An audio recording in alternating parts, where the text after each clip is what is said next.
और अहम खबर आपको बता दें, मुल्क को आज 8वीं वंदे भारत एक्सप्रेस की सौगात मिलने वाली है। बता दें कि वजीर आजम मोदी आज हरी झंडी दिखाएंगे। पीएम वर्चुअली दिखाएंगे हरी झंडी। सिकंदराबाद के विशाखापट्टनम के बीच चलेगी ये ट्रेन।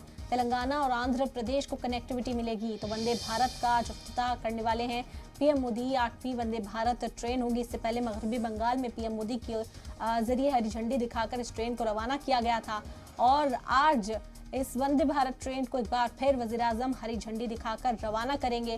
बता दें कि पीएम वर्चुअली ही इस प्रोग्राम से जुड़ेंगे, वर्चुअल तरीके से ही हरी झंडी दिखाएंगे और उसके बाद ये ट्रेन रवाना होगी।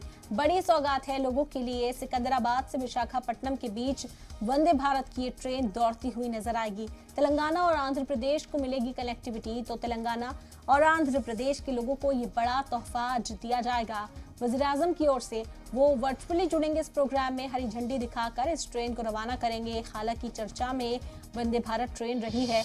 आपको बता दें कि इफ्तिताही तकरीब से पहले ही वंदे भारत ट्रेन पर पत्थर बरसाए गए थे।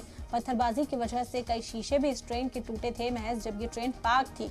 मगरबी बंगाल में भी इसके खिलाफ लोग उतरे दिखाई दिए। वंदे भारत पर कई बार कुछ अनासिरों की ओर से पत्थरबाजी की गई थी। हालांकि पुलिस जांच में जुटी हुई है, तलाशने की कोशिश कर रही है कि आखिर इस वारदात को अंजाम कौन दे रहा है।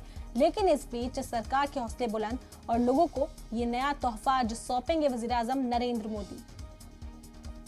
बता दें कि तेलंगाना और आंध्र प्रदेश को कनेक्टिविटी मिलने वाली है इस वंदे भारत ट्रेन से। बड़ी खबर है आज इस ट्रेन के हवाले से। आपको बता दें कि लोगों में खुशी की लहर है क्योंकि अब कम वक्त में वो लंबा सफर तय कर सकेंगे।